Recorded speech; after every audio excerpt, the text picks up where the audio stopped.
shots at the enemy. I'm gonna make it to the top, leave a legacy. If I got something to say, you better let me speak. Turn it up a new degree, bitch, you ain't seen anything. I pop off with the new rock, electronic, blow the sonic roof up. I'm too honest when I take a few shots. They're too toxic, need to take a new song. You cannot save me, cause I don't need saving. It's everything I've been chasing, all here for the taking. Don't wanna test your luck with me. Halo semua, selamat datang di channel R Pelesiran Kandang. Teman-teman, dalam beternak entrok kita harus memikirkan segalanya, mulai dari tempat umbaran, tempat air, tempat DOC, pakan, dan obat-obatan. Dari semua persiapan tersebut merupakan hal wajib yang perlu kita siapkan sebelum kita membeli materi kandang. Kebanyakan kita terburu nafsu dalam beternak, hanya memikirkan populasi ternak saja. Yang kita bayangkan adalah jika kita mempunyai 10 indukan, berapa anakan yang akan kita hasilkan. Jika kita mempunyai 25 indukan, jika kita mempunyai 30 indukan, jika kita punya 50 sampai 100 indukan. Yang kita pikirkan adalah jika dan jika.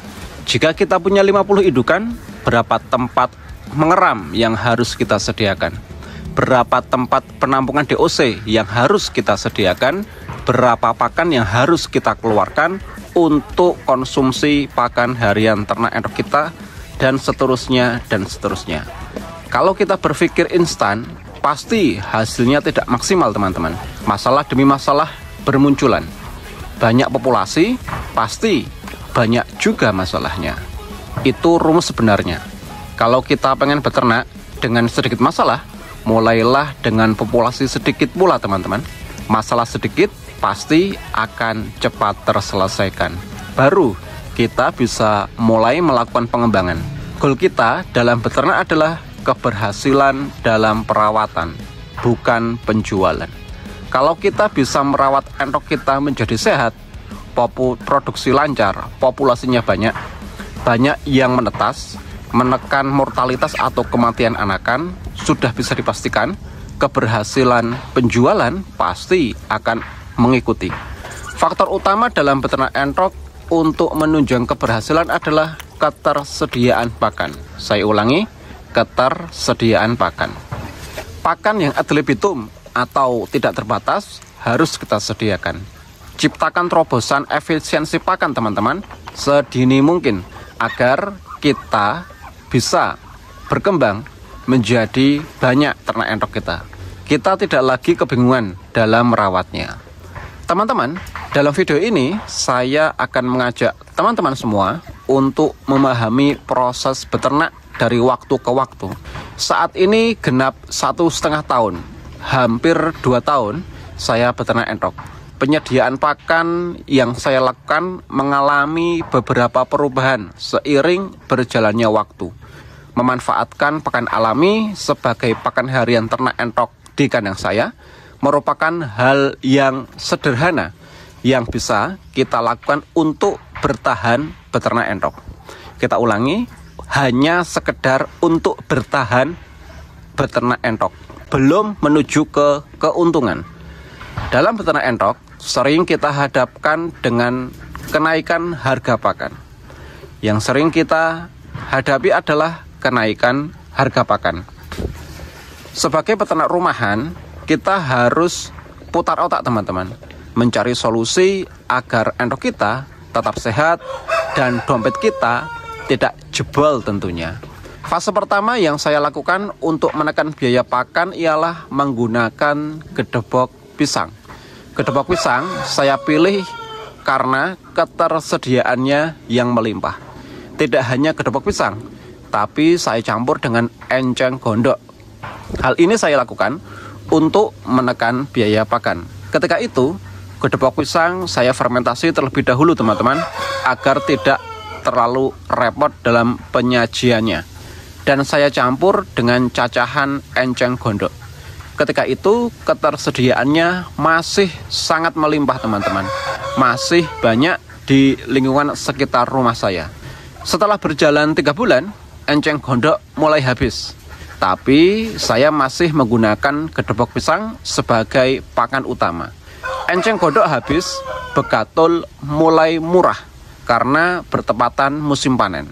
Fermentasi gedebok pisang saya campur dengan air gula Jawa dan begatul halus. Racikan ini yaitu gedebok pisang, begatul, dan air gula Jawa berlangsung sampai musim tanam padi tiba. Pakan ketika itu lumayan aman untuk menyediakan 80 ekor entok saya ketika itu. Ketika musim tanam tiba, perlahan begatul mulai naik harganya dan jarang ditemukan. Dalam fase ini, saya memutar otak untuk mencari bahan pengganti begatul dengan harga yang murah. Ketika itu saya menggunakan hijauan indigo vera sebagai pakan entok organik atau pakan alternatif sehingga kos pakan tetap rendah. Dengan memanfaatkan hijauan berprotein tinggi, mampu meningkatkan produktivitas indukan entok saya dengan harga yang murah. Seiring berjalannya waktu, saya berpikir lagi teman-teman, bagaimana varian hijauan sebagai pakan alternatif murah ternakan entok di kandang saya makin bagus. Dalam fase ini, kebetulan musim hujan sudah datang atau sudah mulai musim hujan, sehingga saya memberanikan diri untuk budidaya azolla, hijauan air yang kandungan proteinnya sangat tinggi. Memanfaatkan kolam ikan lele yang saya miliki ketika itu, saya tebar bibit azolla dan saya mulai membudidayakannya.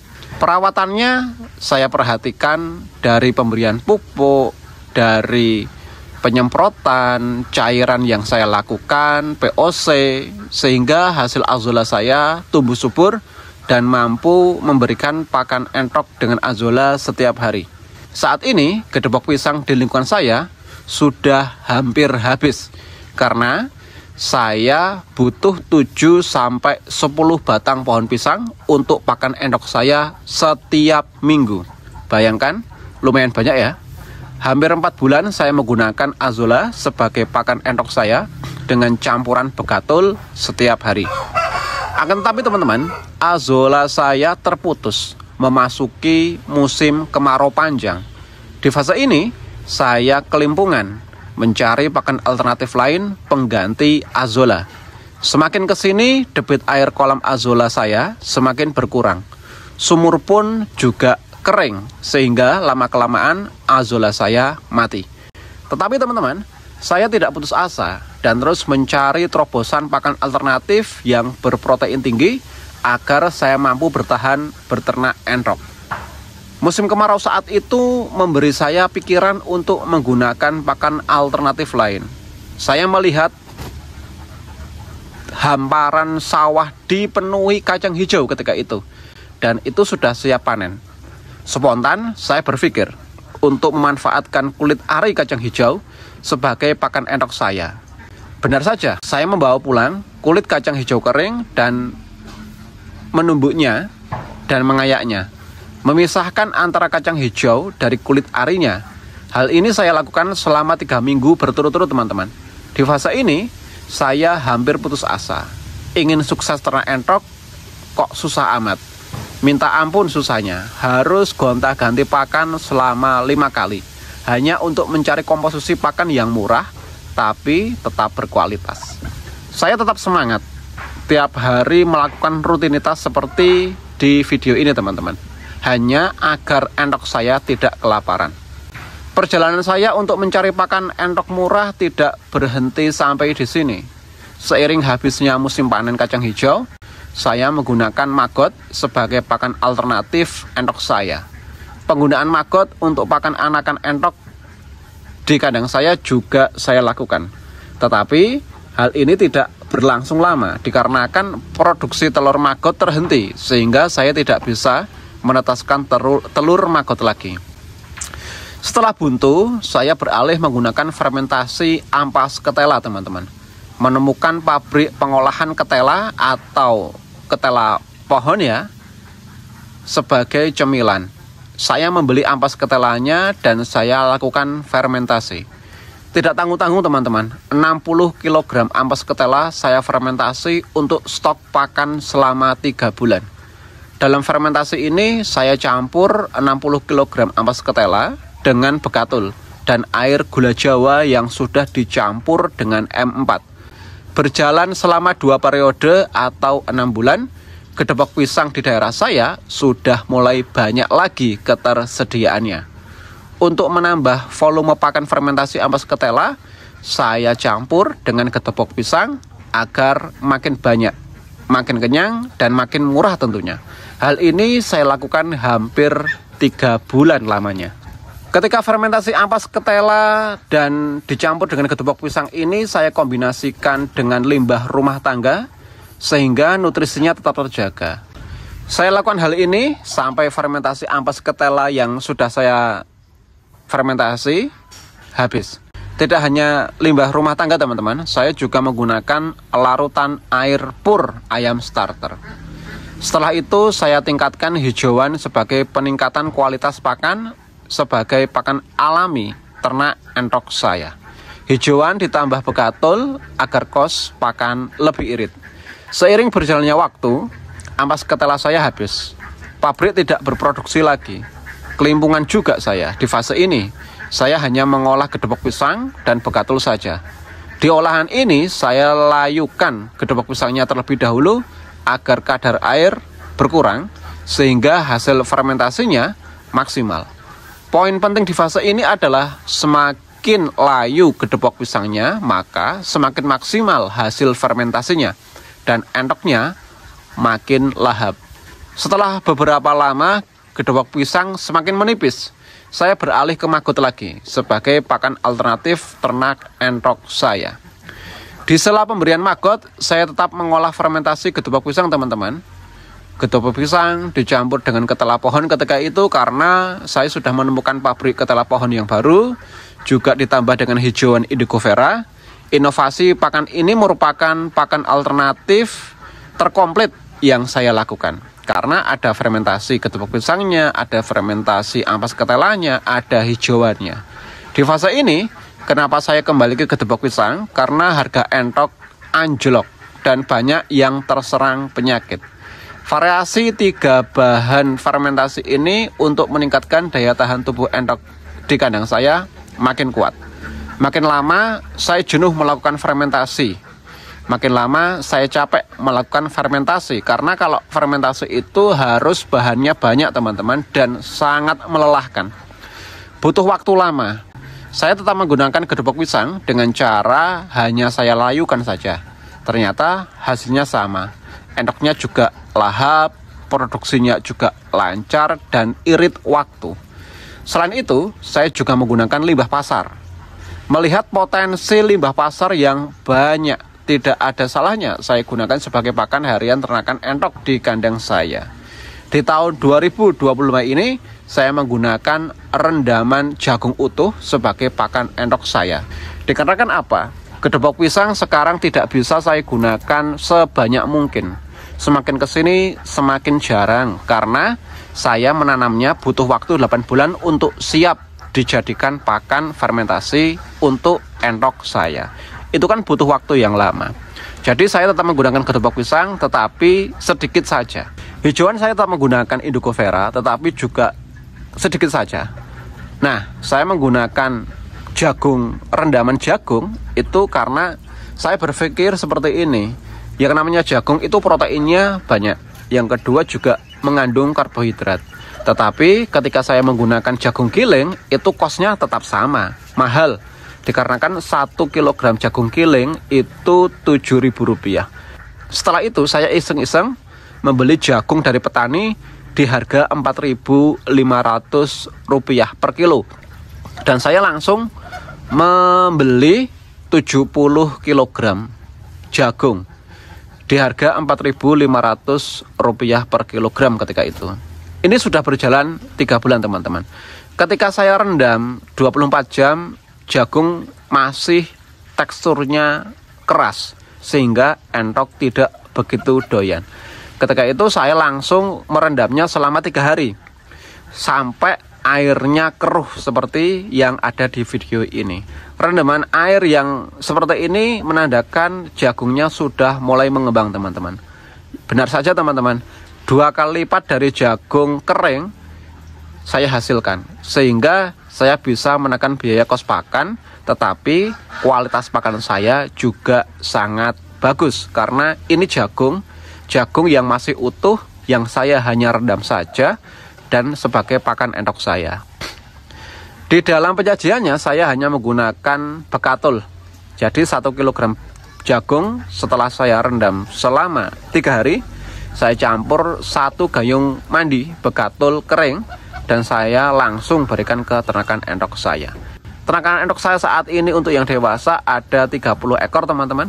Karena alhamdulillah kemarin sempat saya kirim ke luar kota dan sekarang tersisa 30 ekor.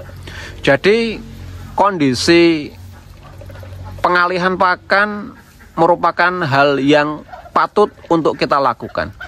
Kita tidak bisa memberikan pakan hanya pakan pabrikan saja.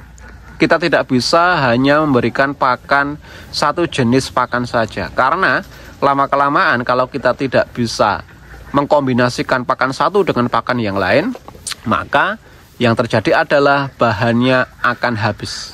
Bahan pakan akan habis. Enceng godok yang kita yakini sangat banyak ketersediaannya, ketika kita gunakan terus-menerus, maka lama-kelamaan akan habis juga. Jadi proses berternak endok ini di dalam 1,5 tahun, hampir 2 tahun ini, sudah ada 15 perjalanan saya.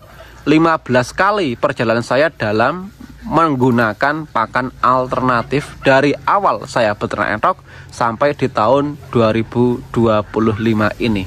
Jadi bayangkan, teman-teman, hanya untuk sekedar bertahan kita harus terus berinovasi, melakukan terobosan pakan sehingga kita tetap bisa bertahan. Lama-kelamaan kalau kita tetap bisa bertahan dan tetap bisa menyediakan pakan yang tidak terbatas, maka endok kita lama-kelamaan juga akan banyak.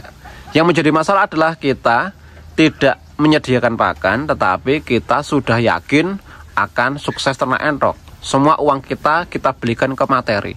Itu ya nanti akan kerepotan di tengah jalan, teman-teman. Ketika sudah kerepotan, endok pakannya juga kurang, sehingga kurus-kurus dan rentan kena penyakit. Kalau ada virus mata biru 1 kali, ya udah habis semua. Dan itu biasanya dialami oleh kita di awal beternak endok dengan ambisi yang terlalu besar. Semoga ini bisa menjadi pemahaman bagi teman-teman semua ya. Untuk beternak itu butuh proses. Butuh proses yang harus kita lakukan, butuh continue yang harus kita lakukan, butuh ketelatenan yang harus kita lakukan, sehingga kita nantinya akan mempunyai endok yang banyak tetapi pakannya tidak kewalahan. Sampai jumpa di video selanjutnya hanya di channel R Plesiran Kandang.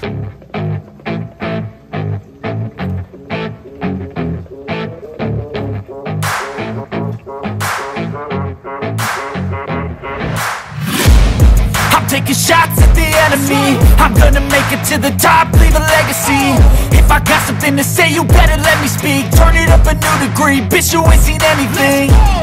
I pop off with the new rock, electronic, blow the sonic roof up. I'm too honest when I take a few shots, they're too toxic, need to take the noose off.